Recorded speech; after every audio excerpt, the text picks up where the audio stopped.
Bom dia, meu nome é João Lucas, sou integrante da turma 6 de Fundamentos da Mecânica. Hoje iremos falar sobre centro de massa em um sistema de partículas. O que seria exatamente centro de massa? O centro de massa é um local no corpo como se toda a massa estivesse contido naquele local, certo? Temos algumas particularidades para o centro de massa. Ele pode ou não fazer parte do corpo, né? Está contido ou não. E a sua massa, ela se aproxima do local com maior volume. Aliás, seu centro de massa, ele se aproxima do local com maior volume de massa, né?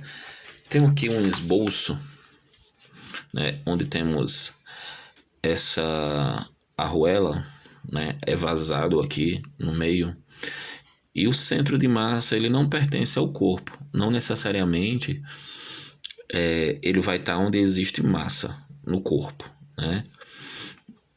Também tenho aqui essa esfera que está partida como se fosse uma esfera oca.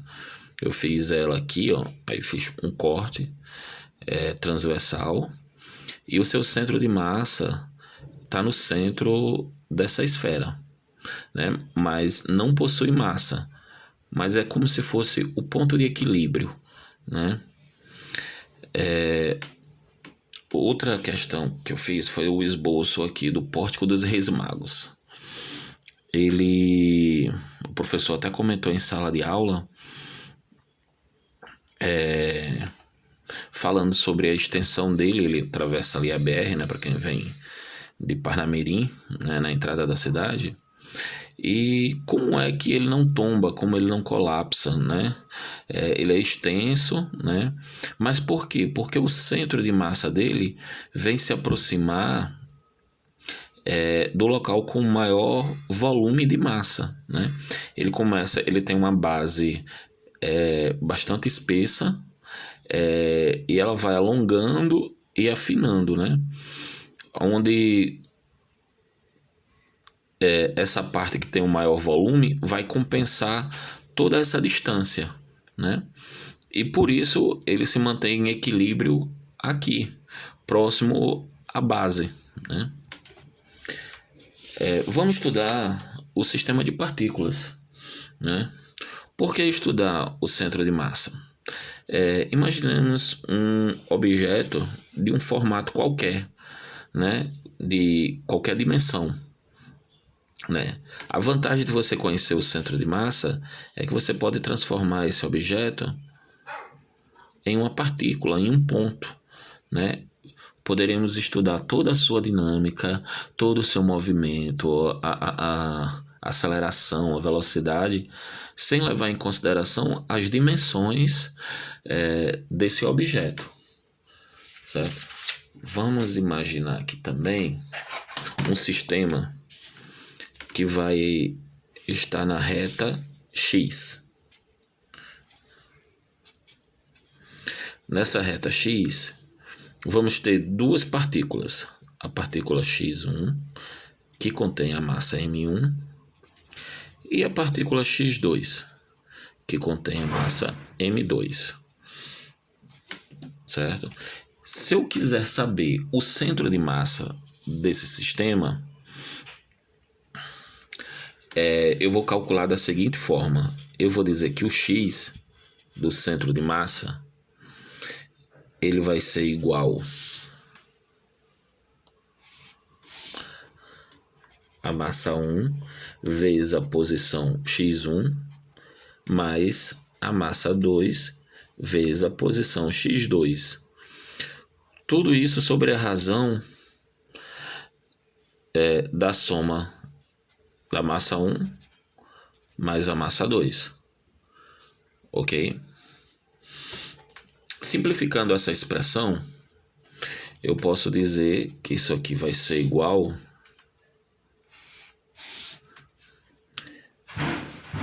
a massa 1 vezes a posição X1 mais a massa 2 vezes a posição x2. E essa massa 1 mais a massa 2, eu vou somar, vai ser a massa total, e eu vou dar um nome de emão, ok? Aqui fizemos um cálculo para duas partículas, né?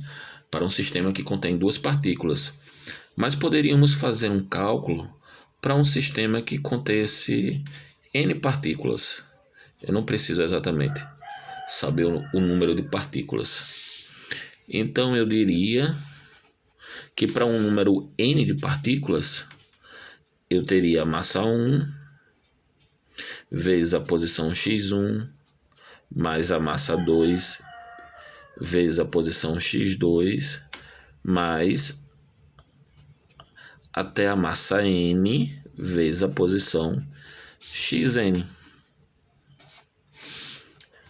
sobre a razão da massa 1 mais a massa 2 até a massa n. Simplificando mais uma vez essa expressão, eu diria que o x do centro de massa, eu estou fazendo para um sistema no eixo x, eu diria que seria a massa 1 vezes a posição x1 mais a massa 2 vezes a posição x2, essa soma até a massa n vezes a posição xn. Lembrando que eu faço a somatória da massa total e chamo ela de emão. Podemos notar também que isso aqui nada mais passa do que sendo uma média ponderada. Uma média ponderada. Também podemos observar que essa forma de cálculo, ela nada mais é do que um somatório. Eu posso dizer que isso é a mesma coisa do que 1 sobre m. Eu tiro esse m aqui para fora do somatório, certo? Que utilizo o símbolo do somatório. E digo que essa soma acontece de igual a 1 até n. De quem? Da massa I vezes o ponto de índice I também. Isso, na verdade, é um somatório dado pela razão da massa vezes a posição no ponto I. Opa.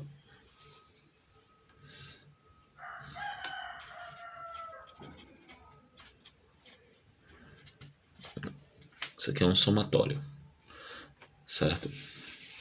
Para um sistema de partículas, dizemos que esse caso, ele é um caso discreto.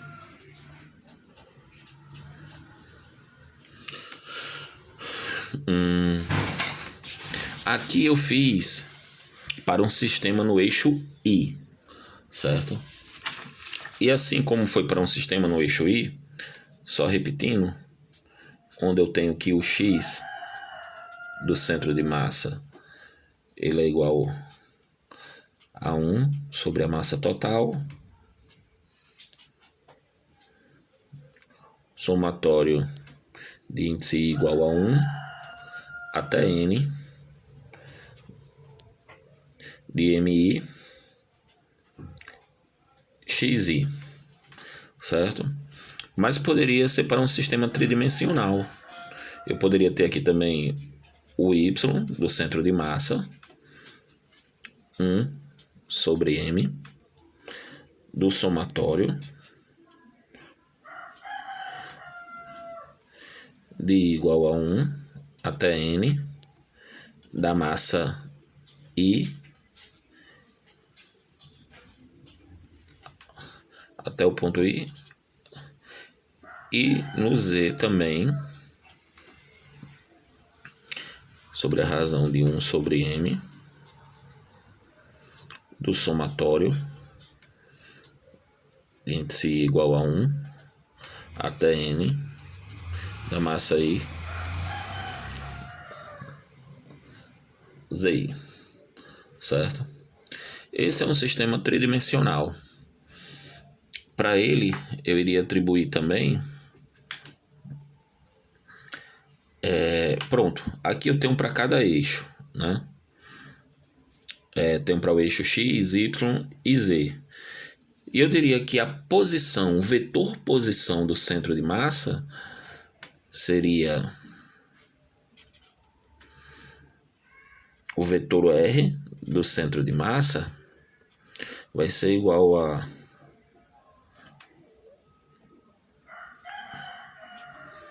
um sobre M do somatório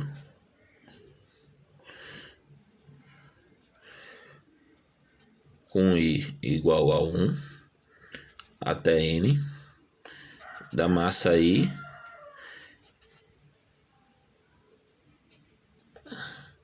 até a iésima partícula, certo?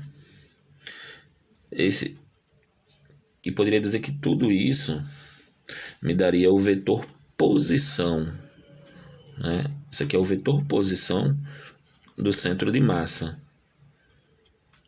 que é o ponto X do centro de massa no versor I chapéu, mais a posição Y do centro de massa no versor J chapéu, mais a posição Z do centro de massa no versor K chapéu, certo? Isso aqui é o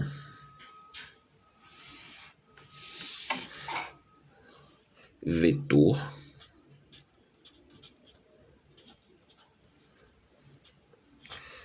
posição